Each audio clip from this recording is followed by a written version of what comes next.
Through Christ అనే ఈ programme ద్వారా అనేక మంది వారి జీవితాల్లో ఒక గొప్ప మార్పుని తీసుకురావాలని ఒక ఆశతో అనేక మంది జీవితాల్లో కలిగిన మార్పుని మీ దగ్గరికి మీ ముందుకి తీసుకురావడం జరుగుతుంది.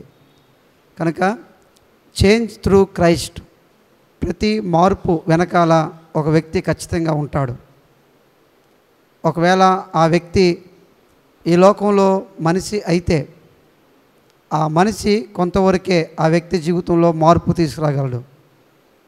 అదే ఆ వ్యక్తి భగవంతుడైతే, దేవుడైతే, ఆ మార్పు పొందిన ఆ వ్యక్తిలో సంపూర్ణమైన పరిపూర్ణమైన మార్పును తీసుకురాగలడు. అలాంటి సంపూర్ణ పరిపూర్ణ మార్పుతో కూడిన జీవితాలు ఈ భూమి మీద ఒక మానవుడు జీవించగలడా అంటే ఎస్, జీవించగలడు. ఎవరి ద్వారా అంటే చేంజ్ త్రూ క్రైస్ట్. ఈ కార్యక్రమంలో ఈరోజు మన మధ్యలో సహోదరులు నాగరాజు గారు, ఇప్పుడు ప్రస్తుతం ఆనందరాజుగా పిలువబడుతున్న సహోదరులు ఉన్నారు. మరి వారిని అడిగి వారి జీవితంలో ఈ మార్పుకి కారణం, ఏ విధంగా ఈ మార్పు తన జీవితంలో జరిగిందో కొన్ని నిజ సంఘటనలు మనం తెలుసుకోవడానికి ప్రయత్నం చేద్దాం. బ్రదర్, వందనాలు బ్రదర్. సార్. మరి మీరు మీ జీవితంలో క్రీస్తు ద్వారా కలిగిన మార్పుని ఆయా సందర్భాల్లో నేను విన్నాను. వ్యక్తిగతంగా మీ గురించి తెలుసుకున్నాను. కొంత మీతో నాకు కూడా పరిచయం ఉంది. అయితే అనేక మంది ఈ కార్యక్రమాన్ని చూస్తారు. అలా చూస్తున్న వారి జీవితాల్లో కూడా ఒకవేళ మీ జీవితంలో కలిగిన ఈ మార్పు వారి జీవితంలో కూడా ఒకవేళ కలగొచ్చేమో.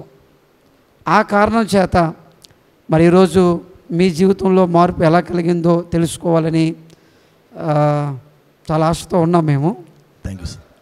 మరి మీ జీవితంలో కలిగిన ఈ మార్పుని మరి అనేక మంది జీవితాల్లో ఒక మార్పుకి ఒక ప్రారంభంగా ఉండాలనే ఆశతో మరి అసలు మీ కుటుంబం నేపథ్యం ఎలాంటిది, మీ కుటుంబం యొక్క నేపథ్యం ఎలాగా ఉండేది? మంచిది. Thank you sir. మరి దేవుడు ఇచ్చినటువంటి మంచి అవకాశాన్ని బట్టి మరొకసారి దేవుడు నా జీవితంలో చేసినటువంటి ఈ సాక్ష్యాన్ని ఇలా పంచుకునే దానికి ఇచ్చిన గొప్ప అవకాశాన్ని బట్టి మరొకసారి నేను ప్రభువును స్తుతిస్తున్నాను. మా కుటుంబం నేపథ్యం అంటే స్వతహాగా మా తాతల ముత్తాతలు ఎవరు కూడా యేసు ప్రభుని ముందుగా నమ్మినటువంటి వారు ఎవరు లేరు. నెల్లూరు ప్రాంతంలో ఒక స్లమ్ ఏరియాలో నేను పుట్టాను, అక్కడే పెరిగాను. నెల్లూరు సెట్టుగుంట రోడ్ అనే ప్రాంతంలో ఒక స్లమ్ ఏరియాలో పుట్టి పెరగడం మూలంగా మరి ఆ వాతావరణం ప్రభావం, ఆ సహవాసం యొక్క ప్రభావము నా మీద చాలా ఎక్కువగా ఉన్నింది. మరి చిన్నతనం నుంచి పెద్దగా ఎక్కువ చదువుకోలేదు. అప్పుడు కుటుంబంలో మా నాన్నగారికి మరి నాకు ఒక తెలిసినప్పుడే ఆయనకి 2 కాళ్ళు లేవు. మా నాన్నగారికి 2 కాళ్ళు లేవు. మా అమ్మగారు మరి ఇళ్ళ పని చేస్తూ మరి ఎంతో పేదరికాన్ని నేను చూశాను కళ్ళారా. మేము 5 మంది అన్నదమ్ములము, అందులో నేను 2వ అబ్బాయిని. మరి ఆ కష్టాన్ని నేను చూస్తున్నప్పుడు నాన్నకి 2 కాళ్ళు లేవు, మరి అమ్మ ఇళ్ళ పనికి వెళ్తుంది. ఖచ్చితంగా ఈ కుటుంబానికి నేను నిలబడాలి, ఈ కుటుంబ పక్షాన నేను ఏదో విధంగా సహకరించాలి అనేటువంటి ఒక మంచి ఉద్దేశం మరి నాకు ఆనాడే కలిగింది. నాకు తెలియదు అది. మరి ఆ రోజుల్లో మరి పెద్దగా నేను చదువుకోలేదు. ఎందుకంటే ఇంట్లో ఉన్నటువంటి ఆర్థిక మరి ఆ కష్టాలను బట్టి మా నాన్నగారు మరి ఆ 2 కాళ్ళు లేకపోయినప్పటికీ ఆయన ఆ బండి మీద వెళ్తూ, మాకు రిక్షాలు ఉండేవి అప్పుడు, ఆ రిక్షాలని అలా ఆయన మెకానిక్ చేసుకుంటూ మరి ఆయన వెనక వెళ్తూ నేను అలా జీవనాన్ని కొనసాగిస్తూ చిన్నతనంలోనే నేను మరి 4వ క్లాస్ దాకా చదివాను. ఆ తర్వాత చదువు ఆపేసి ఒక మరి చాలా మరి ఈ సమయంలో చాలా కష్టతరమైనటువంటి ఆ పరిస్థితుల్లో కూలి పనికి వెళ్ళడం జరిగింది. టీ షాపుల్లో నేను గ్లాసులు కడిగాను. ఒకప్పుడు చిన్నప్పుడు మా దగ్గర ఉన్న రిక్షాలు తొక్కాను నేను. ఎందుకంటే కుటుంబం పోషించబడాలి. చిన్నప్పుడు ఏ పని ఉంటే ఆ పనికి వెళ్ళేవాడిని. అలాగే మాకు దగ్గరలో ఉన్నటువంటి ఒక బ్రాందీ షాప్ ఉంది. మరి ఆ బ్రాందీ షాప్లో ఒక నెలకి 100 రూపాయల కూలీకి ఆ రోజుల్లో నేను పనిచేశాను. బ్రాందీ షాపులో ఏం చేయాలయ్యా అంటే అక్కడ గ్లాసులు కడగాలి, ఎవరన్నా బాగా తాగేసి ఎక్కువైపోతే వారు వాంతి చేసుకుంటే దాన్ని చెమ్మాలి. ఇలా ఒక భయంకరమైనటువంటి పరిస్థితిలో, ఎందుకంటే మా కుటుంబం నేపథ్యం అదే, చాలా కష్టాల్లో నుంచి మా కుటుంబం అలా వచ్చింది. అలా మా జీవితాన్ని మేము కొనసాగిస్తూ వచ్చాము సార్. మీ కుటుంబం యొక్క నేపథ్యాన్ని బట్టి చూస్తే వాస్తవానికి సమాజంలో చాలా పేదరికంలోనే ఉన్నట్టుంది. ఆ పేదరికమేనా ఒకవేళ మీరు యేసుప్రభువుని నమ్ముకోవడానికి కారణము, లేదా ఇంకా ఏమైనా మీ జీవితంలో యేసుప్రభువుని నమ్మడానికి కారణమైందా? చిన్నప్పటి నుంచి మా నాన్నతో నేను తిరిగే అలవాట్లో, మా నాన్న మరి పేదరికంలో ఉన్నప్పటికీ ఒక భక్తి వైరాగ్యం మా నాన్నగారికి ఉంది. మరి ఆయనతో పాటు అమ్మతో పాటు ఆయా దేవాలయాలకు వెళ్ళడం జరుగుతూ ఉంది. అలా నా జీవితం మరి వారితో తిరుగుతూ వాళ్ళకి చేదోడు వాదోడుగా నేను చెప్పినట్టుగా ఆ కష్టపడి పనిచేస్తూ వాళ్ళకి సహకరిస్తూ వాళ్ళ భక్తిని కూడా నేను అనుసరించాను సార్. అది మా తల్లిదండ్రుల ద్వారా మరి అనేకమైనటువంటి దేవాలయాలు, హిందూ దేవాలయాలు. మొట్టమొదటిగా మా నాన్నగారిది చిత్తూరు బ్యాక్గ్రౌండు. అక్కడ మా నాన్నగారి తరపున కావచ్చు, మా అమ్మగారిది నెల్లూరు. ఇక్కడ మా అమ్మగారి తరపున కావచ్చు, ఎవరు యేసు ప్రభుని నమ్ముకున్నటువంటి దాఖలాలు అయితే లేవు. మీ కుటుంబాల్లో ఒక్కరు కూడా మీ నాన్నగారి తరపున కానీ అమ్మగారి తరపున కానీ ఒక్కరు కూడా యేసు ప్రభుని నమ్మలేదు. మరి నమ్మని మీ జీవితంలోనికి యేసు ప్రభు రావడానికి, లేదా యేసు ప్రభు మీ జీవితంలోనికి రావడానికి ముందు మీరు ఆల్రెడీ ఇందాక చెప్పారు భక్తి చేస్తున్నామని చెప్పారు. మరి ఆ భక్తిలో యేసు ప్రభు అనే ఈ దేవుడు ఎలా మీ జీవితానికి వచ్చాడు? భక్తి చేస్తున్నాను అని అంటున్నప్పుడు మరి నేను చాలా మరి దేవాలయాలకు వెళ్తున్నప్పుడు, కానీ దేవుడు ఒక్కడే, మరి ఆ దేవుడు ఎవరు అని భక్తి ఒక కోణం వెళ్తున్నప్పుడు యవన కాల దశలోకి వచ్చే లోపల నా జీవితము చాలా నా చేతులారా నేనే పాడు చేసుకున్నాను సార్. కారణం ఏంటంటే మేము తిరుగుతున్నటువంటి వాతావరణం, నేను పెరిగినటువంటి ప్రాంతం. చెప్పాను నా కష్టాన్ని బట్టి, మాకున్న ఇంట్లో పరిస్థితిని బట్టి ఆ చిన్నతనంలోని బ్రాందీ షాపులకు వెళ్ళడం, ఆ తర్వాత ఆటో డ్రైవ్ చేయడం, ఆటోకి వెళ్ళిన తర్వాత స్నేహితుల యొక్క ప్రభావం వల్ల అక్కడ బాగా మందు అలవాటు చేసుకున్నాను. మరి 18-19 సంవత్సరాలకే బాగా మందు తాగేయడం, ఆ ఫ్రెండ్స్తో అలా బయటికి వెళ్ళిపోవడం, మరి ఫ్రెండ్స్ మీదకి ఎవరైనా వస్తే గొడవలు చేయడం, వాడు ఒకవేళ ఫ్రెండ్స్ని ఏదంటే వాళ్ళని వెళ్ళి కొట్టడం. ఇలా నా జీవితం అసలు ఆ భక్తి అనే పేరు ఒక పక్కన ఉంది, కానీ మరి చాలా పాడైపోతూ ఇలా లోకంలో వెళ్తున్నాను నేను. అంటే మీ జీవితంలో దేవుడు, భగవంతుడు, భక్తి ఉన్నప్పటికీ కూడా మీరు చెప్తున్న దాని ప్రకారం 18-19 సంవత్సరాల వయసులోనే తాగుడికి అలవాటు పడ్డం, అలాగే మీరు చెప్తున్న మాటలను బట్టి కొట్టడం అనేది, ఒక రౌడీ ఇతరుల మీదకి వెళ్ళడం అనేది, మరి అది ఆనాటి మీ యవన కాలాన్ని, ఆ జీవితాన్ని ఇబ్బంది పెట్టలేదా? అది ఒకప్పుడు ఒక యాంగ్జైటీగా ఉంది. అది రౌడీలో ఒక ఫ్యాషన్, అది ఒక ఫ్యాషన్. అంటే ఇప్పుడు బాగా అది బాగా ట్రెండ్ అవుతుంది. అది ఆ రోజుల్లో, మా రోజుల్లో కూడా అది బాగా ట్రెండ్ అయ్యేది. అదేంటంటే ఇప్పుడు నా ఫ్రెండ్ మా ఇంట్లో మా అమ్మని ఏమన్నా ఒప్పుకుంటానేమో, కానీ నా ఫ్రెండ్ ఏమనంటే ఒప్పుకోను నేను. అంటే ఫ్రెండ్ కోసం కావాల్సి ఉంటే ప్రాణమైన పెడతాం అనే సిద్ధాంతం కోసం మరి వాళ్ళ మీదకి ఎవరైనా వస్తే అలా వెళ్ళేవాడినే, కానీ రౌడీలు ఏం కాదు సార్. కానీ కొంచెం స్పీడు, అందరికంటే ముందు మనమే ఉంటాం. ఓకే. మరి దానివలన మీ కుటుంబంలో కూడా మీ నాన్నగారికి, మీ అమ్మగారికి ఏంటి సమస్యలు ఏమీ రాలేదా? మా నాన్నగారు బతికున్న రోజులు నా కోసం చాలా ఏడ్చాడు సార్. దీనివల్ల మా నాన్నగారు నిజంగా చాలా ఏడ్చాడు. నేను ఒక్కొక్క ఫ్రెండ్తో వెళ్ళి తాగి ఒక 31st నైటు ఒక లారీ యాక్సిడెంట్ అయింది. ఆ లారీ యాక్సిడెంట్ అయినప్పుడు ఆ రైల్వే స్టేషన్ దగ్గర నెల్లూరు నవాపేట ప్రాంతంలో కొంతమంది చనిపోయారు. అప్పుడు ఆ లారీ యాక్సిడెంట్ అయినప్పుడు నేను పరిగెత్తుకుంటూ వెళ్ళి లారీ అద్దాలు పగలు కొట్టేసాం. మా నాన్న అనుకున్నాడు ఆ లారీ యాక్సిడెంట్ ఆటో కొట్టేసింది, అప్పుడు ఆ యాక్సిడెంట్ నేను చచ్చిపోయాను అనుకున్నాడు. ఆ యాక్సిడెంట్లో ఉన్నటువంటి ఆ ఆటోలో ఇరుక్కోపోయి ఆర్తనాదాలు పెడుతున్నటువంటి వాళ్ళని నేను, నాతో ఉన్న ఫ్రెండ్స్, మేము ఫుల్గా తాగేస్తున్నాం, ఏం అర్థం కావట్లేదు. వెళ్ళి ఆ లోపల ఉన్నటువంటి వాళ్ళని రక్షించుకొని బయటికి తీసుకొచ్చిన తర్వాత వాళ్ళని, ఇప్పుడు ఏదో వెహికల్స్ ఉన్నాయి, ఒళ్ళంతా రక్తం.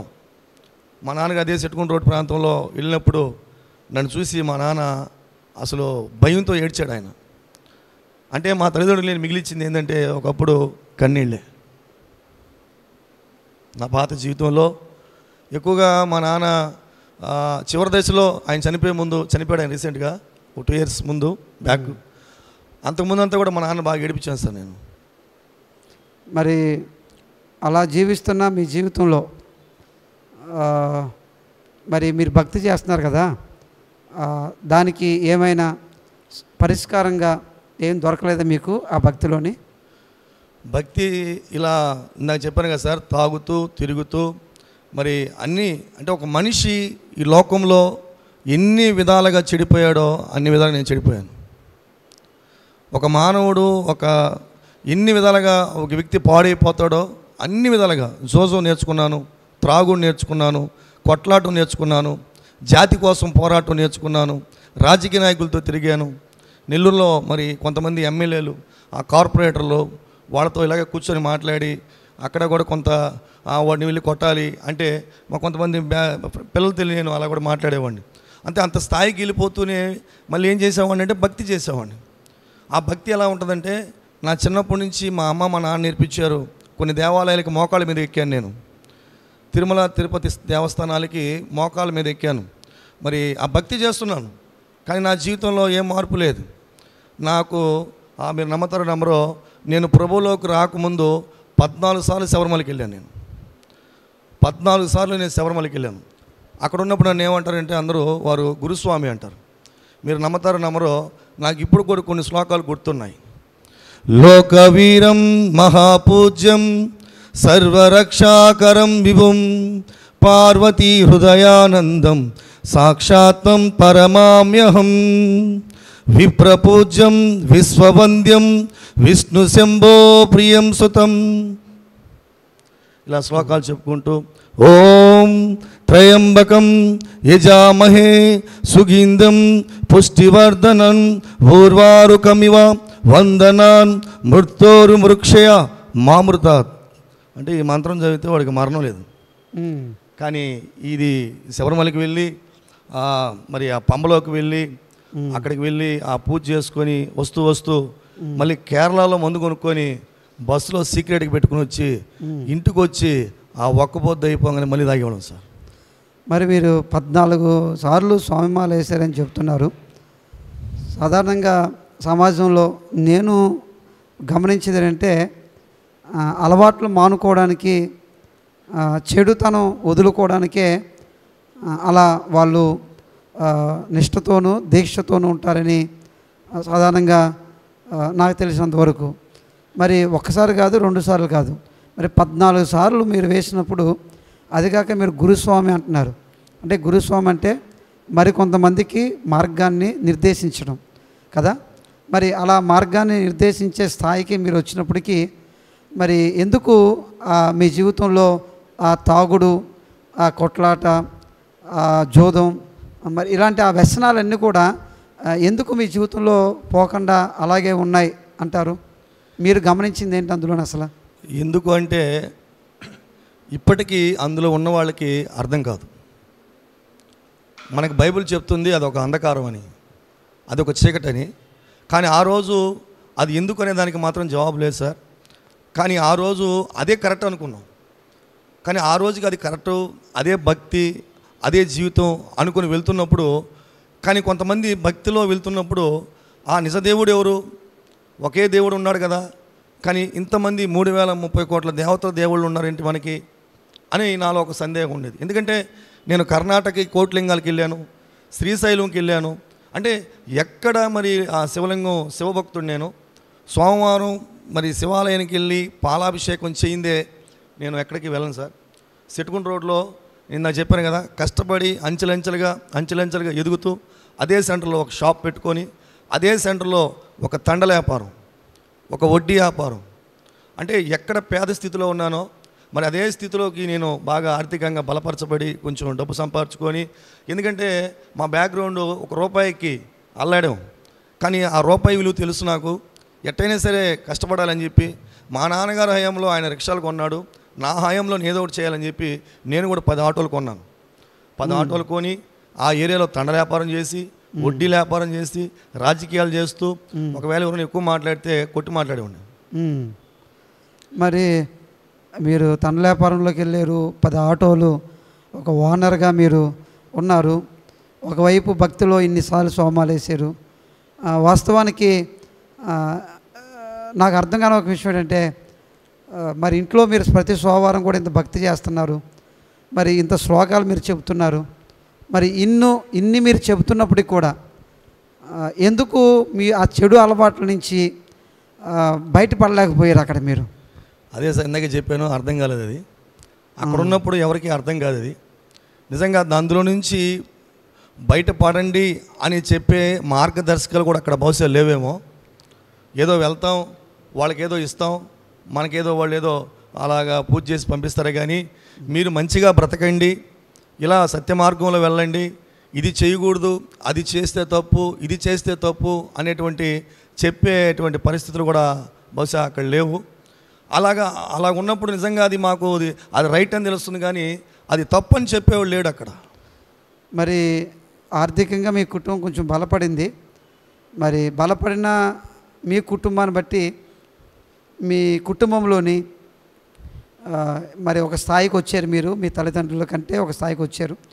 వచ్చినప్పుడు మరి ఎందుకు ఇలా మళ్ళీ మీ జీవితంలో యేసు ప్రభు అనే ఈ దేవుడు రావాల్సిన అవసరత ఏమొచ్చిందా ఆ సమయంలోని? అదే నా జీవితానికి ఒక పెను మార్పు సార్. అది నెల్లూరు ప్రాంతంలో ఇందాక నేను చెప్పినట్టు అన్ని విధాలుగా ఒక సామాన్య మానవుడు, ఒక స్టేటస్ కలిగి, అంటే జిల్లా మొత్తం అన్న సిటీ అంతా కాదు కానీ మా ఏరియాలో నాగరాజ్ అంటే తెలియనోడు లేడు అనే స్థాయికి నేను ఎదిగినప్పుడు అనుకోకుండా నా జీవితంలో ఒక పెను మార్పు, అదేంటంటే ఒక మరణకరమైనటువంటి రోగం నాకు సంభవించింది. ఒక మరణకరమైనటువంటి వ్యాధి నాకు వచ్చింది సార్. ఆరోగ్యం బాగాలేకుండా వచ్చింది.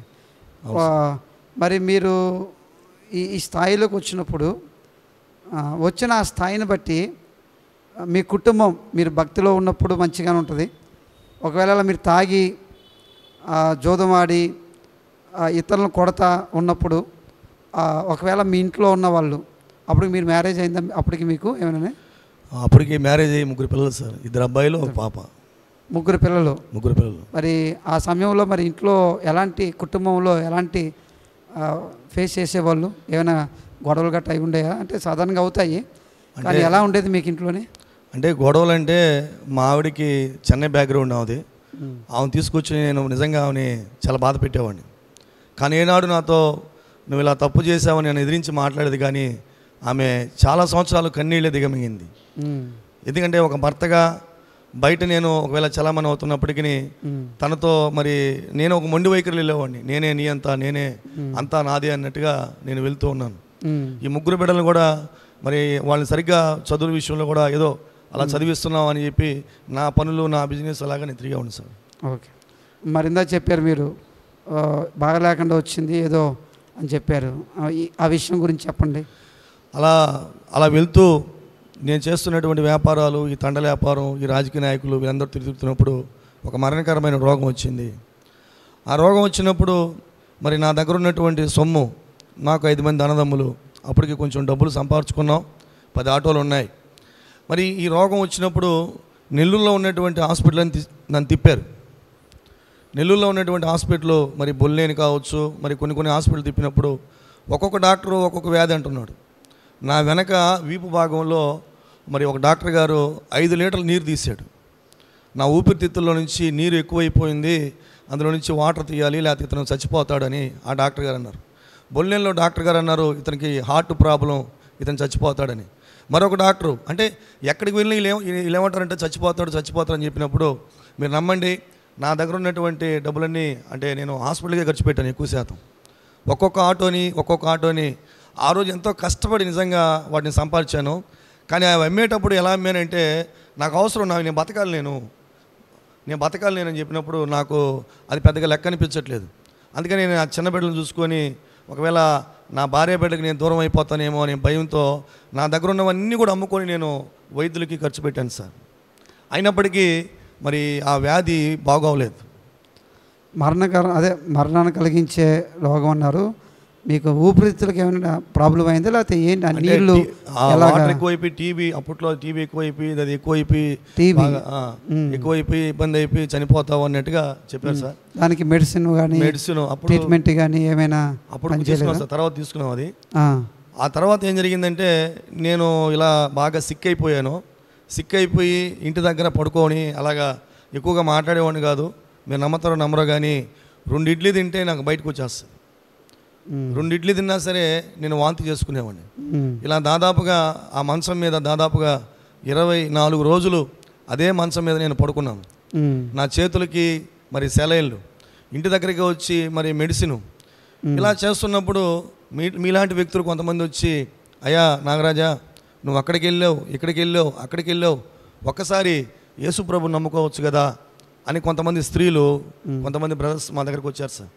నేను మంచం మీద పడుకున్నా కానీ నేను వాళ్ళ మీద తిరుగుబాటు చేసేవాడిని బాగలేనప్పుడు కూడా.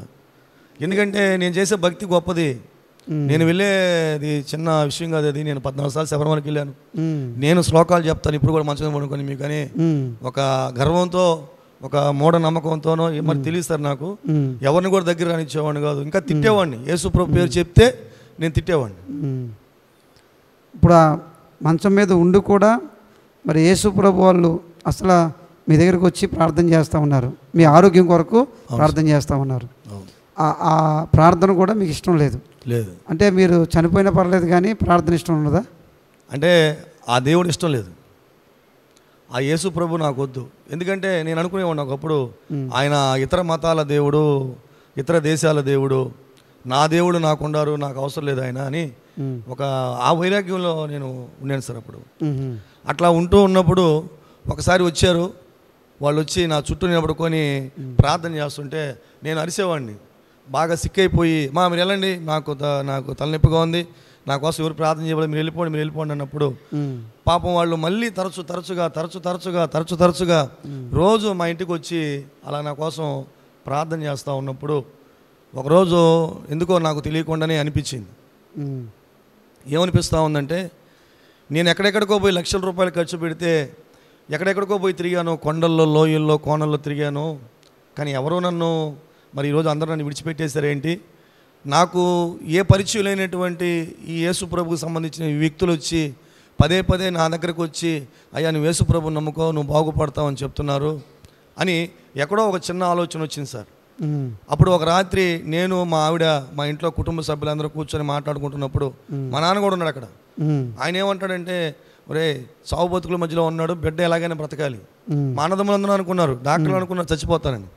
అప్పుడు ఆ రాత్రి తెలియకుండానే నేను మనసులో ఇలా ఏమనుకున్నానంటే, నేను నమ్మినటువంటి నా దేవుళ్ళు అందరూ కూడా నా చేయి విడిచిపెట్టారు, మరి నేను తెలియని దేవుడు, నేను ఎప్పుడు చూడని అయినటువంటి ఆయన నా దగ్గరికి ఇలా మనుషులను పంపిస్తున్నాడు. మొట్టమొదటిగా నేను యేసుప్రభుని ఎలా చూశానంటే సార్, నా చుట్టూ నా మంచం దగ్గరకు వచ్చి ఏడ్చి ప్రార్థన చూసారా వాళ్ళలో యేసుప్రభుని చూశాను సార్ నేను. ఓకే, అంటే వాళ్ళు నిన్ను మతం మార్చడానికి వచ్చారా లేకపోతే నేను బాగు చేయడానికి వచ్చారా? పాపం వాళ్ళు మతం మార్చడానికి రాలేదు సార్. ఎందుకంటే వాళ్ళు ఏదో నాగరాజ్ అనే వ్యక్తి మా ఏరియాలో పుట్టాడు, వీడలా చచ్చిపోకూడదు, యేసుప్రభు బాగు చేశాయని కదా అని వాళ్ళకి తెలిసినటువంటి విశ్వాసాన్ని నాకు చెప్పి నన్ను బలపరిచి నేను బాగుపడాలి, అంతేగాని నా మతాన్ని మార్చాలని లేదు సార్. అదే క్రైస్తవులు అంటే సమాజంలో ఒక అభిప్రాయం ఏంటంటే, వీళ్ళు అన్నం పెట్టినా బట్టలు ఇచ్చినా ఏమి ఇచ్చినా మన మతం మార్చేస్తారు అనే ఒక అభిప్రాయం కొంతమంది ప్రజల్లో ఉంది. అది సాధారణంగా ఒకవేళ నిజంగా వాళ్ళు మీరు బాగలేని ఆ పరిస్థితిని బట్టి వచ్చారో నిజంగా వాళ్ళ మతంలో కలిపేసుకోవడానికి వచ్చారు వాళ్ళు? సార్ ఈరోజు నేను దేవుడిని నమ్ముకుని క్రైస్తవుడు అయ్యానని చెప్పి నేను క్రైస్తవులను పొగడ్డం లేదు. ఈ భూమి మీద ఒక ఉన్నతమైన ఒక ఏమంటారు దాన్ని నిస్వార్థమైనటువంటి సేవ ఎవరైనా చేస్తారంటే అది క్రైస్తవులే. ఎందుకంటే వాళ్ళు మతాన్ని చూసి లేదా నన్ను ఏదో మతం మార్చడం రాలేదు. నిజంగా మాలో పుట్టాడు, మా మధ్యలో పెరిగాడు ఈ వ్యక్తి. ఈడు బతికితే బాగున్ను. పాపం 3 చిన్న బిడ్డలు ఉన్నారు సార్. నాకు 3 చిన్న బిడ్డలు అప్పుడు అంటే జరిగి దాదాపుగా 17 సంవత్సరాలు అయిపోయింది. ఇప్పుడు పిల్లలకి 22 అంటే 7-8 సంవత్సరాల పిల్లలు. వాళ్ళ సాయి చూసుకుని ఏడ్చుకునేవాడిని నేను. అయ్యో నేను చచ్చిపోతే నా బిడ్డలు అనాథలు అయిపోతారు, దిక్కులేని వాళ్ళు అయిపోతారు. నా భార్య యవన కాలంలో ఉంది, ఆ యవన స్త్రీని పాపం ఆమె ఏమైపోతుందో అని నిజంగా నేను చచ్చిపోతాననే భయం కంటే నా బిడ్డలు నా భార్య ఏమైపోతారు అనేటువంటి భయం ఎక్కువగా ఉండింది సార్ అప్పుడు. అది మొత్తం మీద మీరు బ్రతికితే చాలు. ఎందుకంటే మీ కుటుంబంలో పరిస్థితులు, చిన్నపిల్లలు, మీ భార్య, ఈ పరిస్థితులను బట్టి వాళ్ళకి తెలిసినంత వరకు మీరు బాగైతే చాలు అన్న ఉద్దేశంతో వాళ్ళు మీ దగ్గరికి వచ్చి ప్రార్థన చేస్తామని చెప్పారు. అంతే సార్. అలా వాళ్ళు ప్రార్థన చేస్తూ ఉన్నప్పుడు తరచుగా నేను ఎంతో వ్యతిరేకించేవాడిని. మా వీధిలో క్రైస్తవుల్ని ఒకప్పుడు నేను బాగున్నప్పుడు గొడవ వేసుకునేవాడిని వాళ్ళతో. మీ దేవుడు అలాగా ఇలాగని నేను వాళ్ళు విమర్శించేవాడిని. కానీ ఎప్పుడైతే వీళ్ళు వచ్చి పదే నా దగ్గరకు వచ్చి ప్రార్థన చేస్తూ ఆ లేడీస్ వచ్చి స్త్రీలు వచ్చి తల మీద కొంగు వేసుకొని పాపం వాళ్ళు ఏడుస్తూ ప్రార్థన చేస్తున్నారు. నేను అప్పుడు అనుకునేవాడిని, వీళ్ళకి నేను ఏమీ చేయలేదే, వీళ్ళకి ఎప్పుడు నేను ₹1 కూడా ఇవ్వలేదే, కానీ వీళ్ళు వచ్చి నా కోసం ఏడుస్తున్నారు ఏంటి? నిజంగా వీళ్ళ దేవుడు గొప్పవాడు, ఆ యేసు నాకు కావాలి, ఆ యేసు నాకు కావాలి అనేటువంటి ఎక్కడో ఒక విశ్వాసం చిన్నగా నా మనసులో కలిగింది సార్. ఒక రాత్రి నేను మా ఆవిడ అందరం కూర్చొని ఒక తీర్మానం, అదే ఒక నిర్ణయం తీసుకున్నాం. ఇక మనం యేసు దగ్గరికి వెళ్ళిపోదామని. నా చేతికి మొత్తం దారాలు ఉంటాయి సార్. కొంచెం చూడండి, నా చేతికి ఇక్కడ నాగేంద్రుడు ఉంటాడు చూడండి, కావాల్సి ఉంటే నా చెయ్యికి ఇక్కడ నాగేంద్రుడు ఉంటాడు. అంటే నా పేరు నాగరాజ్ అని, నేను కూడా ఈయనకి బాగా ఫేవర్ అనమాట. కానీ ఆయన చూస్తే భయం నాకు, ఆయన కనిపిస్తే పారిపోతా నేను. కానీ నా పేరుని బట్టి వేసుకొని మరి ఆ నాగేంద్రుడు బొమ్మ వేసుకొని నా చేతికి ఇప్పుడు కూడా వాతలు ఉంటాయి సార్. అంటే ఏ దేవాలయానికి పోతే ఆ దారం కట్టుకునేవాడిని. ఈ గొలగమూడి, గంగపట్నం, చాలా దేవాలయం నెల్లూరు జిల్లాలో, నేను కర్ణాటక, కేరళ ఇటుపక్క అన్నీ తిరిగేశాను నేను. అలా వెళ్ళి అన్నీ కట్టుకున్నాను. కానీ ఆ రాత్రి నేను మా ఆవిడ మా పిల్లలందరం కూర్చొని ఎందుకో తెలీదు, అదే బహుశా దేవుడు దర్శించడం అంటే. ఆ రాత్రి దేవుడు దర్శించడం అనేది నాకు అదే చూశాను నేను. ఆ సందర్భాన్ని నేను ఇంకా మర్చిపోవట్లేదు సార్. నేను ఆ రాత్రి కూర్చొని ఏడ్చుకొని ఇక మనం యేసుప్రభు దగ్గరికి వెళ్ళిపోదామని ఆ రాత్రి ఆ దారాలన్నీ నేను తెంపేశాను సార్. అప్పుడు నేను బాప్తీసం వాళ్ళు ఏం తీసుకోలేదు. ఆ రాత్రి దారాలు ఒక తీర్మానం తీసుకున్నాను. రాత్రి నేను యేసుప్రభు దగ్గరికి వెళ్తాను. అయితే మొత్తం మీద యేసుప్రభు మూలంగా బాగవుతుంది, ఇంకా బాగవలేదు, మీకు బాగవుతుంది అన్న ఒక నమ్మకం అయితే మీకు కుదిరింది. అవును. ఆ నమ్మకాన్ని బట్టి ఇంట్లో ఉన్న వాళ్ళందరూ కూడా అలాగా ఆలోచన చేశారు. మరి నిజంగా నమ్మకం నిజమైందా లేకపోతే ఎలాగా?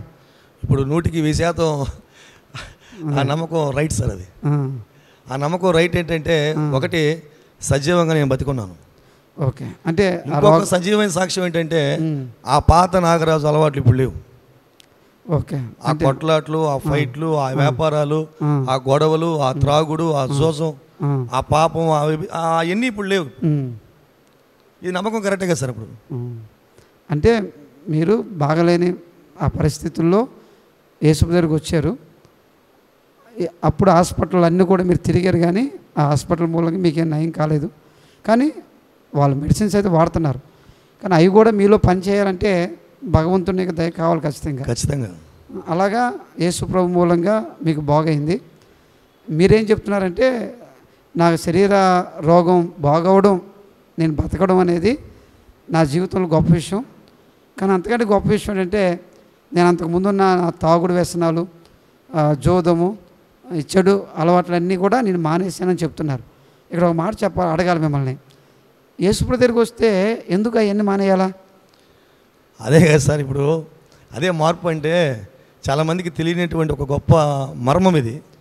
యేసుప్రభు దగ్గరికి వస్తే కేవలం శరీరం మాత్రమే కాదు, మన హృదయాలు, మన అంతరంగంలో కూడా ఒక మార్పు వస్తుంది. అక్కడ లేని ఇప్పుడు అదే ఆ భక్తి చేస్తున్నప్పుడు కూడా మారచ్చు కదా. ఇప్పుడు యేసుప్రభు దగ్గరికి వచ్చే ఎందుకు మారాలి? అది నేను ఇంకా చెప్తే వాళ్ళకి విమర్శగా ఉంటుంది సార్. అక్కడే మారాలా అంటే అంటే భక్తి ఏదైనా భక్తే, అప్పుడు ఆ భక్తిలోనే ఒక మార్పుని కలిగి బతకడం అంటే సాధ్యం కాదా, లేకపోతే అలాంటివి అక్కడ ఏం లేవా? అంటే నేను తర్వాత దేవుడు నమ్ముకున్న తర్వాత తెలిసింది, ఒక గుడ్డివాడికి దోవ చూపించలేడని. ఓకే. ఒక పాపి మరొక పాపిని రక్షించలేడని. ఓకే. ఒక చీకటిలో ఉన్నవాడు ఇంకొక వెలుగులోనికి నడిపించలేడు కదా. నేను తర్వాత బైబిల్ దగ్గరకు వచ్చిన పాటు చూశాను నేను. కాబట్టి ఆ రాత్రి నన్ను దేవుడు దర్శించాడని నాకు అర్థమైంది. ఆ తర్వాత ఆ యేసుప్రభు దగ్గరికి వెళ్ళడం. నేను చర్చికి ఎలా వెళ్ళానంటే ఒక 2 వ్యక్తులు సహాయంతో వెళ్ళాను. ఆటోలో తీసుకెళ్ళి కూర్చోబెట్టారు. అలా నాకేం తెలియదు, అసలు ఆ లాంగ్వేజ్ తెలీదు, బైబిల్ తెలీదు. మా తాతలు ఎవరు కూడా యేసుప్రభుని నమ్ముకోలేదు. కానీ నేను ఆ చర్చిలోకి వెళ్ళి అలా ప్రార్థన చేసుకుంటూ, అదే వాళ్ళు చేసేవాళ్ళు పాస్టర్ గారు ప్రార్థన. ఆ తర్వాత నేను హాస్పిటల్కి వెళ్ళడం జరిగింది. అలా హాస్పిటల్కి వెళ్తూ వస్తూ ఒకరోజు హాస్పిటల్లో పడుకున్నప్పుడు అక్కడ కూడా మళ్ళీ ఒక దేవుని దర్శనం చూశాను సార్. అప్పుడు పడుకున్నప్పుడు ఆయన అన్నాడు, ఒక పెద్ద ఆయన వచ్చి, నీ రక్తం కారిపోతుంది, జాగ్రత్త, లే, ప్రార్థన చేసుకో అన్నాడు. కల్లోనా లేకపోతే మామూలుగా పడుకోన్నాను సార్. నిద్రపోలేదు, అంటే కొంచెం నీరసంగా బాగా బెడ్ మీద పడుకోన్నాను. తెల్లని వస్త్రాలు, తెల్లని వెంట్రుకలు, ఒక పెద్ద ఆయన వచ్చి, నీ రక్తం కారిపోతుంది, లేచి ప్రార్థన చేసుకో అన్నాడు. ఒక పెద్ద డయాస్ కనిపిస్తూ ఉంది, పెద్ద స్టేజీ, కింద జనం ఉన్నారు కానీ స్టేజ్ మీద ఎవరు లేరు. అప్పుడు నేను ఎక్కడన్నా టక్కనే చూస్తే హాస్పిటల్లో ఉన్నాను నేను. ఆ సందర్భం ఇంకా నేను మర్చిపోలేదు. ఆ తర్వాత నేను యేసుప్రభుని నమ్ముకోవాలని బలంగా, నాకు ఇప్పటికీ అర్థం కాదు సార్, నాకు వస్తుంది అప్పుడప్పుడు గిచ్చుకుంటాను, నేనేం యేసుప్రభు నమ్ముకోవడం ఏంది, అసలు నేనేం యేసుప్రభు దగ్గర పోవడం ఏంది, ఈరోజు నేను సేవ చేయడం ఏంటని. ఇప్పుడు మీరు సేవ కూడా చేస్తున్నారు, పరిచయం కూడా చేస్తున్నారు. సేవ చేస్తున్నాను సార్, అది మీకు కూడా తెలుసు కొంచెం. అదే మరి రాజారెడ్డి మీ దగ్గరే నేను బీటెక్ చేశాను, వ్యక్తిగత పరిచయం నాకుంది మీకు, అందుకే కొన్ని సంవత్సరాలు బీటెక్ చేశాను. ఇక్కడే నెల్లూరు ప్రాంతంలో ఎక్కడైతే నేను చచ్చిపోతాను అనుకున్నారో, ఏ ప్రజలైతే ఇతను బ్రతకడు, ఏ అన్నదమ్ములైతే ఇతను బ్రతకడు అనుకున్నారో, అదే ప్రజల మధ్యలో దేవుడు నన్ను బ్రతికించి, అదే ప్రజల మధ్యలో దేవుడు ఒక మందిరాన్ని కట్టించి ఈరోజు నా చేత దేవుడు ఆయన సేవ చేయించుకుంటున్నాడు సార్. ఇప్పుడు యేసుప్రభుని నమ్ముకుని ఎన్ని సంవత్సరాలు అయింది మీరు? 17 సంవత్సరాలు అయింది సార్. 17 సంవత్సరాల నుంచి తాగలేదు మీరు? ఓయమ్మా, అసలు ఆలోచన రావట్లేదు సార్ నాకు. మరి మీరు అంటే ఎందుకు అంత మార్పు? అంటే అంతకుముందు మీరు 14 సంవత్సరాలు సినిమాలు సార్, స్వామిమాల వేసినప్పుడు సినిమా రిలీజ్ అయితే సినిమా ఫస్ట్ టికెట్ మందే, మేము వెళ్ళేవాళ్ళం. ఇప్పుడు సినిమా ఆలోచన కూడా రావట్లేదు, మీరు తాగుడు దాకా వెళ్తున్నారు. అదే 14 సంవత్సరాలు మీరు అంత భక్తి దీక్ష నిష్ఠలో ఉండి కూడా, మీరు ఇందాక ఏదో చెప్పారు, కేరళ వచ్చేటప్పుడు అక్కడే మేము కొనుక్కొని తెచ్చుకుంటామని, అంత నిష్ఠలో ఉండి అలాగే ఆ పాపం చేశారు కదా.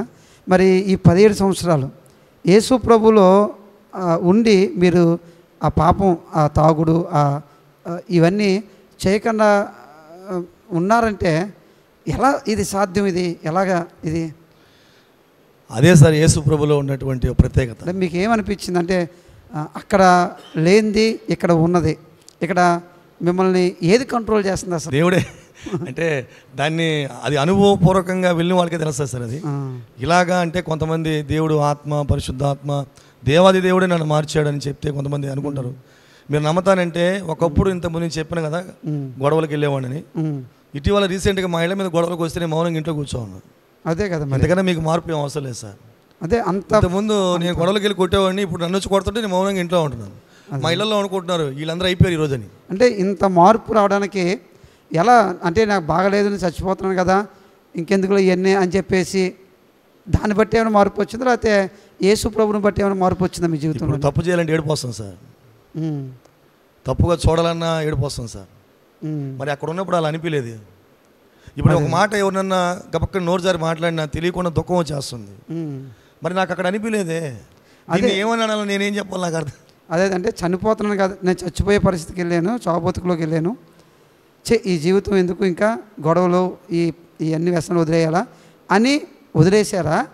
లేకపోతే అందులో యేసు ప్రభు ఏ విధంగా మీ జీవితాన్ని, ఆ మార్పు కారణం ఏంటంటున్నాను నేను? ఆ మార్పు కారణం ఏంటంటే, అది ఆ రాత్రి నేను ఇంకా యేసు ప్రభు దగ్గరికి వెళ్ళాలనుకొని, నా దగ్గర ఉన్న, మీరు నమ్ముతారా సార్, తండల వ్యాపారం అలాగే వదిలేశాను నేను. నేను ఫీజుగా బతకాలి, నాకు ఈ గొడవలు వద్దు, ఏమొద్దు, మనశ్శాంతిగా బతకాలి, ఏమొద్దు అంటే దీనికి కారణం ఎవరంటే యేసుప్రభువే. అదే యేసుప్రభులో ఏం చూశారంటున్నాను. ఇప్పుడు ఆయనలో నేను అన్ని సంవత్సరాల్లో మీరు చూడలేని ఒక యేసుప్రభులో ఏం చూశారు, మీరు ఏం చూశారు సార్? నాగరాజు పరిశుద్ధంగా బ్రతుకుతున్నాడంటే కారణం యేసుప్రభు పరిశుద్ధుడు. నాగరాజు మంచివాడిగా బ్రతుకుతున్నాడంటే కారణం యేసుప్రభు మంచివాడు. నాగరాజు ఈరోజు ప్రజలను దయ చూపిస్తున్నాడంటే కారణం యేసుప్రభు దయామయుడు. నాగరాజు ఈరోజు ప్రజల మీద కనికరము, ప్రేమ, ఈరోజు ఎవరైనా సరే వాళ్ళ కోసం పోయి సత్క్రియలు చేస్తున్నామంటే యేసుప్రభు మంచివాడు సార్. అంటే ఆయన ఇచ్చిన మంచిది. యేసుప్రభులో ఆ లక్షణాలను చూసి ఆ లక్షణాలను బట్టి అలా బతకాలని మీరు నిశ్చయించుకున్నారు అయితే? అంతే సార్. అంటే ఆయన లక్షణాలని నాకు ఆయన ప్రత్యక్షపరుచుకున్నాడు. అప్పుడు నేను యేసుప్రభుకి సిలిండర్ అయిపోయాను. సాధారణంగా అసలు యేసుప్రభుని అంటే సార్ గుంటూరు చిన్న మాట సార్, గుంటూరు నేను హోసన్న మందిరానికి వెళ్ళాను. ఆ గుడారాల పండుగ జరుగుతున్నప్పుడు కూడా బాగాలేదు. యేసన్న గారు ఇంకా చివరిలో చనిపోతాడు అనమాట. ఇంకా 2 yearsలో ఆయన చనిపోతాడు. ఆ లాస్ట్ 2 years వెళ్ళాను నేను. యేసన్న గారు ఎక్కడో డయాస్ మీద నిలబడుకో ఉన్నారు. అక్కడ ఒక పాట పాడాడు ఆయన, కృపా సత్య సంపూర్ణమై మా మధ్యలో నివసించుట న్యాయమా, నన్ను పరిశుద్ధ పరచుటే నీ ధర్మమా. ఆ మాట నా గుండెలను అక్కడ తాకింది సార్. ఏడ్ చేశాను అక్కడ. నాలో నేను ప్రశ్న చేసుకుంటున్నాను, ప్రభువా నన్ను పరిశుద్ధపరచట నీకు న్యాయమా, నీకు ధర్మమా? ఇంత పాపిని, ఇంత ఘోర పాపిని నన్నేంది ప్రభువా నువ్వు బాగు చేయడం ఏంది ప్రభువా అని తెలియట్లేదు. ఏడుపు దుఃఖం వచ్చేస్తున్నా. అప్పుడు యేసన్న గారికి వెళ్ళి 3 సార్లు ప్రార్థన చేసుకున్నాను నేను బాగోవాలని. యేసన్న గారు డయాస్ మీద చెప్తా ఉన్నాడు. ఒకడు వచ్చాడు, ఒకడు 3 సార్లు నా దగ్గరకు వచ్చి ప్రార్థన చేసుకుంటున్నాడు. ఒరేయ్ నిన్ను యేసుప్రభు ఎప్పుడో తాయికాడు వెళ్ళరా అంటున్నాడు. అది ఎట్టుందంటే దేవుడే సూటిగా అంత లక్షల మందిలో నాకు చెప్పినట్టుగా ఉంది అన్నమాట అది. ఓకే, మొత్తం మీద ఇక్కడ దైవిక సంబంధమైన స్పర్శ అనుభవించారు అయితే. అవును సార్. అలాగే యేసుప్రభు మీ పాపాలు కొరకు చనిపోయి తిరిగి లేచాడనే ఒక విశ్వాసం మీలోకి వచ్చింది. సరే, మరి పాస్టర్కి ఎందుకు అయ్యారు మీరు? ఒక మామూలుగా యేసుప్రభు నమ్ముకున్న వ్యక్తిగా ఉండిపోవచ్చు కదా. అది మీకు కూడా కొన్ని తెలుసు. అసలు పాస్టర్ అవ్వాలి నాకు ఇష్టం లేదు. నేను కూడా యేసుప్రభు నమ్ముకున్నాను కదా, ఉడతా భక్తికి ఏదో భక్తి చేద్దాం అనుకున్నాను. కానీ సేవ చేయాలని, పాస్టర్ అవ్వాలని ఇవేమి నాకు తెలియదు సార్. ఆ రోజు నేను ప్రభువుని నమ్ముకున్న తర్వాత దేవుని కొరకు బ్రతకాలి. ఇక మా ఇంట్లో వాళ్ళు కూడా, మా నాన్న కొంచెం మాకు ఫ్రీగా వదిలాడు. అంటే చచ్చిపోవాల్సిన వ్యక్తిని యేసుప్రభు బతికిచ్చాడు కాబట్టి ఈ వ్యక్తి ఇక దేవుడి కోసమే బ్రతకాలి అన్నట్టుగా వాళ్ళు కూడా కొంచెం నా మీద ఆ ప్రెషర్ లేకుండా కొంచెం ఫ్రీగా వదిలినప్పుడు నేను బయటికి వెళ్ళి కొన్ని ప్రాంతాల్లో సువార్త చేస్తూ ఉన్నాను. తెలియదు సార్, తెలియకుండానే దేవుడు మరి ఆ సువార్తలు చేయడం, ఆ తర్వాత మరి మీ దగ్గరికి ఇలా రావడం, ఒక 3 సంవత్సరాలు బైబిల్ ట్రైనింగ్ చేయడం, ఆ తర్వాత దేవుని యొక్క పిలుపు. రోమాపత్రికలో ఒక మాట రాయబడి ఉంది, కొంతమంది అయినా నా స్వజనులను రక్షించుకొని ఈ పరిచయం నేను ఘనపరిచేది అనేటువంటి ఆ మాట చేత నేను దేవుని చేత పిలువబడ్డాను. ఆ వాక్యం చేత నేను దేవుని చేత పిలువబడ్డాను. తర్వాత ప్రభువా ఇది నీ పిలిపేనా లేకపోతే నా ఆలోచన, లేకపోతే నేనేమో సొంతంగా నీ కోసం నేను సేవ చేస్తున్నానంటే మళ్ళీ పిలిపి పత్రికలో నుంచి దేవుడు నాతో మాట్లాడేస్తారు వాక్యంతో, నన్ను బలపరచు అనేది నేను సమస్తమును చేయగలనేటువంటి ఆ మాట ద్వారా దేవుడు నాతో మాట్లాడి నేను సేవ చేయాలనేటువంటి ఒక నిశ్చయితని నాకు దేవుడు ఇచ్చాడు. ఇంకో విషయం ఏంటంటే, నేను సేవలోకి కొంతకాలం వచ్చి ఆటో తోలుతూ సేవ చేస్తూ వెనక్కి వెళ్ళిపోవాలని మళ్ళీ బ్రాందీ షాప్కి వెళ్ళాను. అప్పుడు మా ఇంట్లో ఒక పెద్ద తుఫాను లాంటి పెద్ద గొడవ. మా తమ్ముడు వాళ్ళందరూ అంటే బ్రాందీ షాప్ తాగడానికి లేకపోతే పని చేయడానికి? పనికి సార్. అదే తాగడానికి కదా మళ్ళీ. అదే అంటే మా బ్యాక్గ్రౌండ్ మా నాన్నగారు దాంట్లో, మా తమ్ముడు వాళ్ళు ఇప్పుడు కూడా మా తమ్ముడు వాళ్ళు 2 క్యాషియర్లు ఉన్నాం బ్రాందీ షాప్. నేను ఆటో తోల కోసం అవసరం లేదు, క్యాషియర్కి వెళ్తే నేను ఒకవేళ మా తమ్ముడు వాళ్ళు కూడా బాగా కొంచెం లక్షలు సంపాదించుకున్నారు. నేను కూడా ఆ బ్రాంచ్ షాప్లో కూర్చుంటే నేను కూడా ₹1,00,000 లేదా ₹50,000 సంపాదించుకోగలను. కానీ ఆ రోజు యేసుప్రభు నమ్ముకున్న తర్వాత ఈ వ్యాపారాలు నేను చేయకూడదు, నీతిగా బ్రతకాలి, మంచిగా బ్రతకాలి అని యేసుప్రభు చెప్పాడు. ఈ పరిశుద్ధ గ్రంథంలో, ఈ బైబిల్లో ఇవన్నీ ఉన్నాయి సార్. ఈ బైబిల్లో ఇవన్నీ ఉన్నప్పుడు అప్పుడు నాకు అనిపించింది, ఈ జక్కయ్య గురించి చదివినప్పుడు ఆయన ఆ సంపాదించినటువంటి సంపాదన అంతా కూడా అందరికీ తిరిగి ఇచ్చేసాడు కదా. కాబట్టి ఆ మోసపూరితమైనటువంటి ధనం మన దగ్గర ఉండకూడదు అని ఆ తండ్రి వ్యాపారం వదిలేశాను. బ్రాందీ షాపులు పని కూడా వదిలేసుకున్నాను. ఆ తర్వాత ఆటో తోలుకుంటూ కొంతకాలం నేను సేవ చేశాను సార్. మాదరాజగూడూరు ప్రాంతంలో కూడా మీకు తెలుసు, ఆ ఆటో తీసుకుని వెళ్ళి కొంతమంది నడవలేని వాళ్ళని ఆటోలో కూర్చోబెట్టుకుని వెళ్ళి ఆదివారం వాళ్ళకి సువార్త చెప్పి మళ్ళా తీసుకొచ్చి వాళ్ళ ఇంటి దగ్గర వదిలి అలాగా 3-4 సంవత్సరాలు చేశాను. ఆ తర్వాత దేవుని యొక్క పిలుపుని స్థిరపరచబడి సంపూర్ణంగా నేను దేవుని సేవలోకి రావడం జరిగింది సార్. Very nice. చాలా అద్భుతమైన మాటలు, అద్భుతమైన సాక్ష్యం. నిజంగా చేంజ్ త్రూ క్రైస్ట్ అనే ఆ మాటకి తగ్గట్టుగా మీ జీవితంలో ఈ మార్పు నిజంగా ఇప్పుడు దాకా మీరు చాలామంది సహోదరులు చెప్పిన మాటలు వింటూ వచ్చారు కదా. చావుకు లోనైన ఒక వ్యక్తి ఒకవేళ ఈ భూమి మీద ఆర్థికంగానో ఇంకో రకంగానో ఒకవేళ గొప్ప స్థాయికి వెళ్ళొచ్చు. కానీ ఒకటి, సత్యమును అనేది ఎప్పుడైనా ప్రతి వ్యక్తికి అవసరం. ఎందుకంటే బైబిల్లో రాస్తుంది సత్యము అనేదే మనల్ని స్వతంత్రులుగా చేయగలుగుతుంది.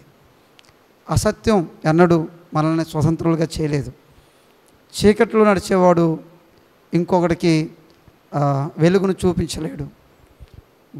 గుడ్డివాడు ఇంకొకటికి దారి చూపించలేడు.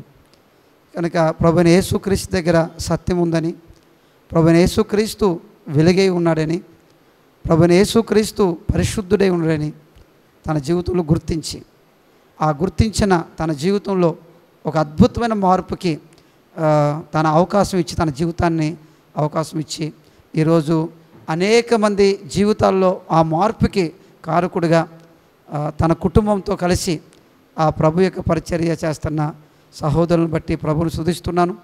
ఒకవేళ ఈ మాటల ద్వారా ఒకవేళ మీరు కూడా ఈ కార్యక్రమం, ఈ మార్పు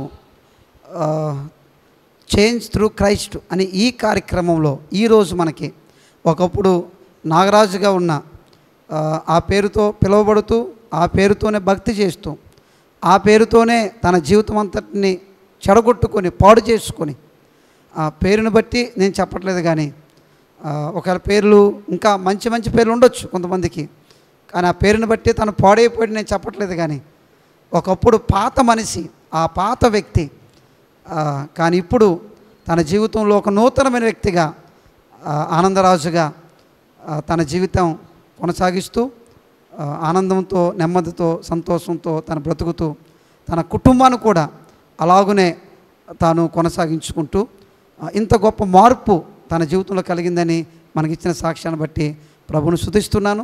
మనసారా సహోదరుని కూడా అభినందిస్తున్నాను. ఇలాంటి ఈ మార్పుతో కూడిన జీవితాలు ఒకవేళ మీలో ఉంటే మీరు ఖచ్చితంగా మమ్మల్ని సంప్రదించవచ్చు. ఖచ్చితంగా ఇలాగున అనేక మందికి ఉపయోగకరంగా మీ సాక్ష్యం కూడా ఇతరులకు ఆశీర్వాదకరంగా అందించవచ్చు. Thank you. God bless you. God bless you all. Thank you sir.